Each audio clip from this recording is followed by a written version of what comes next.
안녕하세요. 반갑습니다. 비트코인 뉴스팡입니다. 비트코인 귀관 매수 유입의 연말 랠리 시동 10만 달러 뚫을까? 라는 기사 먼저 전해드리도록 하겠습니다. 도움이 되시다면 좋아요, 구독, 댓글, 알림 설정하셔서 최대한 빠르게 정보 받아보시기 바라겠습니다. 자, 비트코인이 최근 이 거친 조정 국면을 딛고 다시 상승세를 타기 시작했다라는 내용의 기사인데요. 이 새로운 기관 분석과 온체인 데이터 그리고 시장 구조 지표 등 이 5가지의 주요 동인이 10만 달러 선 돌파 가능성을 강력하게 지지하고 있다라는 주장입니다. 이번 반등은 이 개인 투자자들이 이탈을 초래했던 과매도 구간을 지나서 수요 회복과 유동성 개선 그리고 우호적인 계절적 흐름이 맞물린 결과다라고 풀이를 하고 있습니다. 자, 이 금융 저널리스트 윌터 블룸버그가 인용한 해당 보고서를 보면 비트코인이 통상적으로 이제 11월 26일경 계절적 바닥을 형성한다라는 점을 주목하고 있습니다. BTIG 같은 경우는 이러한 패턴은 매 사이클마다 반복되면서 이 대부분 연말 랠리로 이어진다라고 이야기를 하고 있습니다. 상승 모멘텀이 지속된다면 10만 달러 재도전이 가능하다라는 전망이고요. 또 코인베이스 프리미엄 지수 제가 여러 번 언급을 해드렸었죠. 약 80일간의 마이너스 행진을 끝내고 플러스로 돌아섰다라는 겁니다. 이는 미국 매수자들이 글로벌 시장보다 더 높은 가격을 지불하고 있다라는 의미고요. 국내 트레이더들의 매집 확대를 이제 실사를 한다라는 내용입니다. 국내라는 건 이제 미국이고요. 실제로 이 블랙록 등 주요 기관 투자자들도 최근 비트코인과 이더리움을 대거 매집하면서 이러한 흐름에 동참하고 있다라는 내용입니다. 블랙록이 지금 이제 비트코인과 이더리움 매집한다라는 내용들 어제 저번에 영상에 올려드렸죠. 그래서 그런 부분들이 지금 전체적으로 좀 방향성이 많이 바뀌고 있고 지금 전체적인 기운이 조금 달라지는 느낌들이 나오고 있습니다. 지금까지 계속해서 급락의 양상들을 보이다가 지금 조금씩 분위기가 달라지고 있고 비트코인 내년 50만 달러 간다. 아서 헤이즈도 다시 전망치를 내놓았는데 뭐 이제 더 과감하게 갑자기 바뀌었어요. 이게 이제 분위기가 살짝 반등이 나오니까 갑자기 또 공격적인 막 이렇게 전망치를 또 내놓고 있습니다. 아사히즈 같은 경우는 이제 비트코인이 2026년 말까지 50만 달러에 도달할 수 있다라고 하면서 이번 사이클은 아직 한참 남았다라고 진단을 하고 있다고 합니다. 이번 조정이 사이클 마지막 대규모 하락일 가능성이 높다라고 이야기를 하면서 이 향후 시장 반등의 핵심 변수로 내년 단행될 미 연준의 양적 완화 전환을 주목하고 있습니다. 최근 유동성 경색이 약화되면서 바닥 신호가 보인다라고 분석을 하고 있고요. 결국엔 유동성의 이제 문제를 가장 크게 보고 있죠. 유동성이 결국에는 이제 풀릴 것이다라는 기대감들이 높고요. 12월 1일 날 지금 이제 12월 1일부터 그 QT 양적 긴축이 이제 끝나요. 그리고 그렇게 되면서 이제 유동성이 조금 한풀 풀리게 되는 과정이 이제 11월 1일부터 나오는 거고요. 비트코인이 2026년 말까지 지금 아사히즈는 50만 달러에 도달할 것이다 라고 이야기를 하고 있는데 불과 며칠 전 제시했던 25만 달러 연말 가능성보다 한층 더 공격적인 예측이라고 하고 있죠. 지금 이제 아사히즈의 전망치는 뭐 왔다 갔다 합니다. 실제적으로 아사히즈도 뭐 샀다 팔았다 해요. 이번에 이제 급락장에서도 매도를 했었었고, 그래서 그 부분을 뭐 여러분들이 뭐 무조건 이 전망치만 따라가는 흐름들은 조금 이제 지양을 하셨으면 좋겠고요. 연준과 미 재무부가 향후 시장에 추가 유동성을 투입할 경우 가격은 예상보다 더 빠르게 움직일 수 있다라는 전망을 내놓고 있습니다. 그리고 이제 내년에 지금 이제 연준 의장이 교체될 예정인데 케빈 에셋이라는 차기 연준 의장 후보 1순위가 있습니다. 현 정부의 이제 통화 완화 기조에 대해서 아주 정확하게 그 방향성으로 가고 있는 사람인데, 이 사람이 만약 된다면 이제 통화 완화 쪽으로 강력하게 유동성 증가 쪽으로 이제 갈 것이다. 금리 인하를 적극적으로 할 것으로 지금 다들 예상을 하고 있습니다. 자, 바이낸스 창펑저우 투자법, 이 탐욕에 팔고 공포에 사라라는 기사입니다. 이게 바이낸스 창업자인 창펑저우가 이 최근에 이제 X에 글을 올린 건데요. 사람들이 인기 없는 의견이다라고 하면서 이 탐욕에 팔고 공포에 사라라고 이야기를 하고 있습니다. 이게 사람들이 별로 좋아하지 않는 의견이긴 해요. 이 자신의 이제 심리적인 부분과 반대되는 것들이고, 대부분은 이와 반대를 움직이거든요. 탐욕에 사고 이제 공포에 파는 이런 흐름들이 계속해서 반복되는 거고, 그렇기 때문에 많이들 잃죠. 개인 투자자 같은 경우는 이 심리 때문에 항상 잃는 경우가 많습니다. 그래서 그것들을 관리하는 게 지금 이제 가장 중요한 또 타이밍이라고 보고 있는 거고, 여기서 이제 주요적으로 볼 것들은 이 Fear and Greed 인덱스 차트를 보면 우리가 이제 언제 사고 언제 팔아야 될지가 조금 더 이제 명확하게 보여요. 여기서 보시면 이 극단적인 공포 상태, 공포 상태에 보통 들어갔을 때가 있고요. 극단적 공포 상태에 들어갈 때가 있습니다. 이때를 보시면 명확하게 지금 타이밍이 구분이 되죠. 이 극단적 공포에 들어갔을 때 보면 그때가 정확하게 좋은 매수 타이밍이었을 때가 많았어요. 2025년에도 똑같이 이 저점을 찍었을 때, 상반기에도 저점을 찍었을 때가 이 극단적 공포를 지금 느꼈을 때거든요. 이때에 샀으면 다시 한번 크게 또 상승세를 이제 받을 수 있었는데, 물론 이제 상승 추세에서 일어났기 때문에 이게 어느 정도 가능했긴 했고요. 하지만 이제 극단적 공포에 샀을 때가 보통 저점이었을 때가 많았다라는 걸 보여주고 있어요. 그냥 공포 단계에서도 굉장히 좋은 투자 기회가 많았었죠. 최근에도 이제 극단적 공포까지 이제 들어갔어요. 거의 10까지 바닥을 찍고 지금 반등세가 살짝 나온 추세인데, 이때도 이제 중요한 전환점이다라고 지금 보고 있는 거죠. 하지만 그렇다고 해서 이 한 번에 반등을 하지는 않을 수 있다라는 것도 염두에 두셔야 돼요. 무조건 이 극단적 공포에 들어갔다고 바로 반전이 들어가서 반등이 크게 나오는 거라고 생각을 하시는 분들이 있는데, 그게 아닐 수도 있다라는 걸 아시고 보셔야 됩니다. 이때에도 분명하게 반등이 나왔지만 다시 한번 크게 또 하락이 나오고, 또 한번 극단적 공포 상태로 들어간 다음에 그 다음에 다시 한번 반등이 나오는 이런 흐름들이 나와줬습니다. 그래서 충분히 이런 쌍바닥 패턴들이 나올 수도 있기 때문에 여러분들이 좀 더 크게 보시면서 가실 필요가 있고요. 이 디지털 자산 가치 디지털 자산 가치 투자 시대 온다라는 기사고요. 주기영 대표가 이제 이더리움이 저평가됐다라고 이야기를 하고 있어요. 크립토는 더 이상 유아기가 아니다. 알트코인들은 10년 가까이 엄격한 규제 속에서 고군분투해왔다. 이제는 도박을 멈추고 장기적인 가치 창출 게임에 초점을 맞춰야 한다라고 이야기를 하고 있습니다. 그래서 이더리움이 저평가되어 있다라는 주장을 하고 있는 건데요. 이더리움에 대한 12개 가치 모델 중 10개가 저평가 신호를 보내고 있다라고 이야기를 하고 있습니다.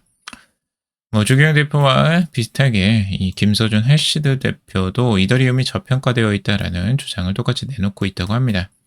해당 모델에 따르면 이더리움은 최고 8,999달러에서 최저 923달러까지의 가치를 갖는다라고 하고 있는데요. 이 이더리움의 현재 가치는 이제 3,003달러라고 하고요. 그래서 이 비교를 해보면 상대적으로 이제 저평가되어 있다라고 이야기를 하고 있습니다. 여러 가지 밸류데이트로 이제 그 가치 평가를 하고 있는데, 그 가치 평가 기준에 비해서도 이제 상대적으로 많이 낮은 상태다라는 겁니다. 하지만 그렇다고 해서 지금 당장 이더리움이 급등을 한다라는 이야기라고 볼 수는 없고, 장기적인 시야에서 이제 저평가되어 있다라는 걸 이야기하고 있는 거죠. 조기임 대표 같은 경우는 이제 최근에 이제 약세장으로 돌입했다라는 주장을 내놓았어요. 그래서 이 약세장에서 이제 저평가된 걸 이야기하는 것 자체는 결국엔 뭐 장기적인 흐름들에서 이제 저평가를 이야기하고 있는 거겠죠. 자, 그리고 이제 나스닥 주식 토큰화 시대 연다 SEC 승인 총력전이라는 기사입니다. 나스닥이 이제 주식 토큰화를 적극적으로 추진하고 있다는 내용들 저번에도 한번 전달해 드렸는데요. 역시 이번에도 이제 증권거래위원회 승인 절차에 지금 속도를 내겠다라고 밝히고 있습니다. 주식 토큰화를 최우선 과제로 추진하고 있다라고 나스닥 디지털 자산 전략 책임자가 이야기를 했습니다. 그래서 SEC가 어떤 질의를 보내오더라도 모두 답할 준비가 되어 있다라고 아주 강력한 의지를 지금 보여주고 있죠. 그래서 앞으로는 이제 토큰화, 주식의 토큰화가 진짜 빠르게 진행될 가능성이 보여지고요. 나스닥에서 정말 이제 주식의 토큰화가 일어난다는 건 진짜 본격적인 그 토큰화 시대가 열린다라고 보시면 될 것 같습니다. 나스닥은 지금 미국 주식에서도 굉장히 큰 비중을 차지하고 있기 때문에 굉장히 의미가 있다고 보여집니다.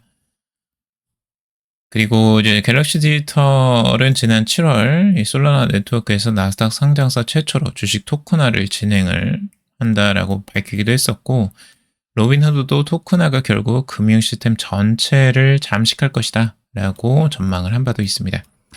결국엔 토큰화는 결국에는 이제 대세가 될 것으로 보여지고 이 시장도 이제 중요해 보입니다. 암호화폐 업계 암스트롱의 이 아침 루틴에 주목한다. 약해지지 마라. 라는 기사인데요. 이건 뭐 이제 멘탈을 잡는데 조금 도움이 되실까 해서 한번 가져와 봤습니다. 코인베이스 CEO 브라이언 암스트롱은 그는 출근하기 싫은 날이 있다고 해요. 마음이 꺾일 때 스스로 억지로 이제 끌어올려야 된다라고 이야기를 하고 있습니다. 아침마다. 그래서 한 가지 방법을 이야기하고 있는데요. 출근하기 싫은 날 같은 경우 가끔은 모든 게 엉망처럼 느껴질 때가 있는데 그럴 때 유튜브에 들어가 이 데이비드 고긴스의 영상을 듣는다고 합니다. 고긴스는 스스로를 극한까지 몰아붙이는 방식으로 유명한 체력 전문가인데 체중 문제와 침체된 삶에 머물렀지만 극단적 자기관리로 이제 초장거리 레이스 선수로 변신한 인물이라고 합니다.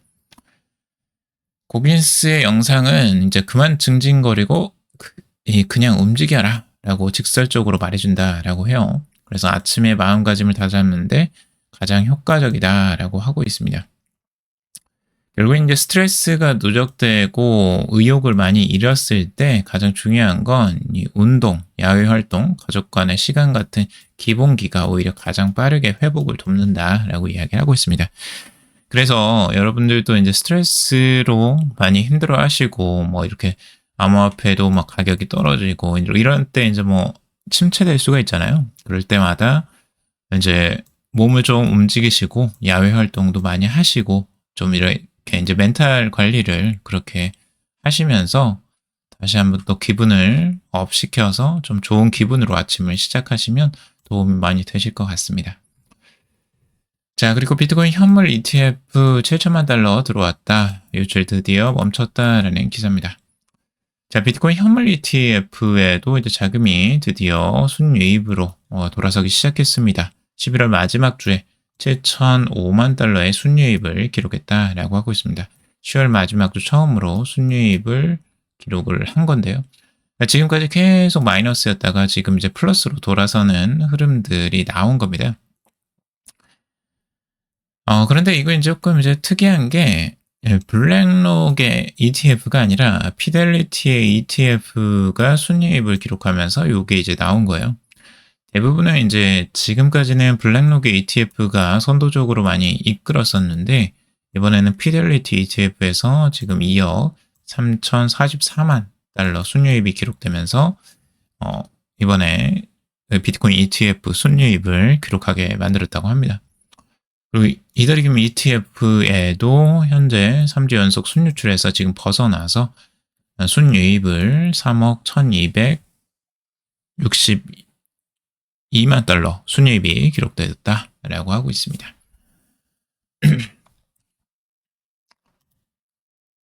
자, 그리고 일론 머스크가 에너지가 진정한 화폐다. 비트코인이 이제 에너지 기반 화폐다라고 언급을 했다고 합니다.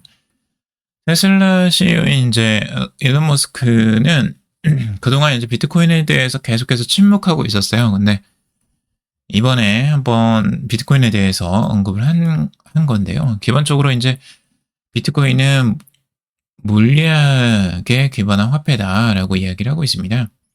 머스크는 에너지가 진정한 화폐이며 그래서 비트코인이 에너지를 기반으로 한다라고 한 것입니다. 에너지는 단지 법으로 만들 수 있는 것이 아니고 법을 통과시켰다고 해서 갑자기 많은 에너지가 생기지도 않는다라고 이야기를 하고 있습니다. 그는 에너지를 생성하거나 실질적으로 활용 가능한 방식으로 활용하는 일이 매우 어렵다라고 덧붙이고 있습니다. 그래서 이제 문명 발전을 에너지 활용 관점에서 설명하기 위해서 이 카르다셰프 척도, 이 문명을 에너지 사용량에 따라서 분류하는 척도를 도입해야 한다라고 이야기를 하고 있습니다. 그래서 지금 이제 비트코인은 결국에는 이제 에너지 기반이라고 이야기를 하고 있는 거고요. 자, 우리가 이제 좀 생각해 볼 필요도 있는 게 비트코인의 이제 원천이 이제 무엇일까라는 건데, 비트코인의 가치를 떠받치는 것들은 결국에는 이 에너지라고 볼 수도 있거든요. 그러니까 일론 머스크의 이야기를 이제 조금 더 구체적으로 들어가자 보면, 결국에 이제 채굴이잖아요. 우리가 이제 채굴을 할 때 전기 에너지를 통해서 비트코인이라는 걸 얻게 되잖아요. 결국엔 이 에너지를 쓴다는 거죠. 결국에는 비트코인 안에는 이 에너지가 들어가 있는 거예요. 그래서 에너지의 가치가 비트코인에 반영이 된다라고 볼 수가 있는 거고, 그래서 비트코인의 가격이 어느 정도 하락하는데 한계가 있는 부분은 여기에 엄청난 이 에너지를 쏟아 부었기 때문에 이게 지금 가치 유지가 가능한 편이기도 해요. 그래서 이게 일론 머스크의 말이 그냥 아무 말이나 하는 게 아니고 이런 것에 이제 기반을 해서 이야기를 하는 거죠. 그래서 비트코인과 에너지는 이제 뗄래야 뗄 수 없는 관계다라고 할 수가 있는 거고요. 그래서 가치도 이제 그 기반으로 지켜지는 것이기도 하고요. 그래서 다른 알트코인들보다 비트코인이 그 가격을 잘 지켜주는 이유이기도 합니다. 자, 스트래티지에서 최근에 이제 CEO가 푼리인데 이 비트코인 매각 조건을 밝혔다라는 내용이에요. 지금까지는 이제 스트래티지의 이제 회장이 실제적으로 비트코인을 절대 팔지 않겠다라는 게 기본적인 그 전략이었거든요. 근데 이 기조가 조금 깨지는 흐름들이 나오는 것 같습니다. 최고 경영자인 이제 폰리가 이런 이야기를 해요. 회사 보유 비트코인 64만 9,870 BTC 매각 가능성을 처음으로 언급을 한 겁니다. 비트코인은 절대 매도 불가를 강조해온 이 마이클 세일러의 회장 철학에서 벗어난 중요한 변화다라고 이야기를 하고 있는데, 그 조건을 이야기하고 있어요. What Bitcoin did에서 이제 매각 조건을 이야기를 하고 있는데, 첫째는 스트래티지의 주가가 비트코인 보유 가치 대비 시장 가치가 1 이하로 하락할 때라는 겁니다. 그리고 두 번째는 주식 또는 채권 발행 등 추가 자금 조달이 불가능하거나 비용이 지나치게 높을 경우라고 하고 있습니다. 최근의 경우를 지금 들고 있어요. 최근에 지금 이 MNAV 시장 가치는 이제 비트코인 보유 가치인데, 그러니까 비트코인을 보유하는 가치가 시장 가치보다 이제 떨어지는 그 주가가 이제 그만큼 시총이 떨어졌을 때를 이야기하는 거죠. 그걸 이제 MNAV 값이라고 하는데 1 이하로 떨어지면 결국 회사의 시장 가치는 비트코인의 보유 가치보다 이제 낮아지는 것을 이야기합니다. 비트코인 보유하는 것보다 시총이 더 낮아진 거예요. 그렇기 때문에 이걸 나중에 문제가 되는 게 뭐냐면 이 자금 조달이 어려워져요. 자금 조달이. 자금 조달이 힘들어지고 이 돈을 끌어오는 게 어려워집니다. 아니면 이자율이 더 높아져요. 이런 이제 문제가 생기는 거거든요. 그래서 지금 현재 MNAV 같은 경우는 0.95 수준에 접어들면서 0.9의 위험 구간에 점점 가까워지고 있다라는 겁니다. 그러니까 스트래티지는 조금 이제 위험한 구간에 이미 들어선 거예요. 단기적으로 이제 비트코인 가격이 이제 그만큼 떨어졌기 때문에 그 수준에 이제 들어가게 된 거고요. 그래서 지금 이제 스트래티지의 전략도 조금 바뀌는 것 같습니다. 제가 보기에는. 그래서 지금 마이클 세일러도 최근에 마이클 세일러 허락 없이 이런 이야기를 할 수 있겠습니까? 그렇지 못하겠죠.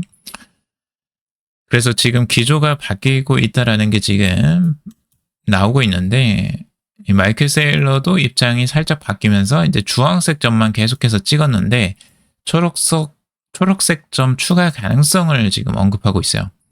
What if we start adding green dots라고 이야기를 하고 있죠. 그러니까 지금 주황색만 오렌지색만 계속해서 찍다가 그린 닷, 이 초록색을 찍는다고 이게 나온 거예요. 결국에 초록색은 이제 뭘까 추측을 해보면 주식 바이팩이나 뭐 재무구조 변화나 비트코인 매각 가능성인데 비트코인 매각 가능성이 굉장히 지금은 크죠. 그래서 이 부분의 가능성들이 지금 열리면서 좀 우려 섞인 내용들이 지금 나오고 있습니다. 64만 개를 가지고 있는 기업이에요. 그러니까 가장 많이 비트코인을 보유한 기업인데 여기서 이제 매도 물량이 나온다면 굉장히 위험한 거죠. 이 자체적으로. 그래서 이 위험 가능성들도 여러분들이 좀 보시면서 투자를 할 필요는 있습니다. 그리고 단기적인 가격 움직임에 크게 영향을 미칠 수 있기 때문에 이 스트래티지의 움직임도 좀 주시를 해볼 필요가 있는 거죠. 자, 오늘 여기까지 정리해봤습니다. 여러분들 도움이 되셨길 바라고요. 도움이 되셨다면 좋아요, 구독, 댓글, 알림 설정하셔서 최대한 빠르게 정보 받아보시기 바라겠습니다. 투자에 관련된 정보들 참고사항일 뿐이고 조언이 아니니 투자하실 때 여러분들 스스로 꼭 판단하시고 결정하시기 바라겠습니다. 금일도 방송 들어주셔서 감사합니다.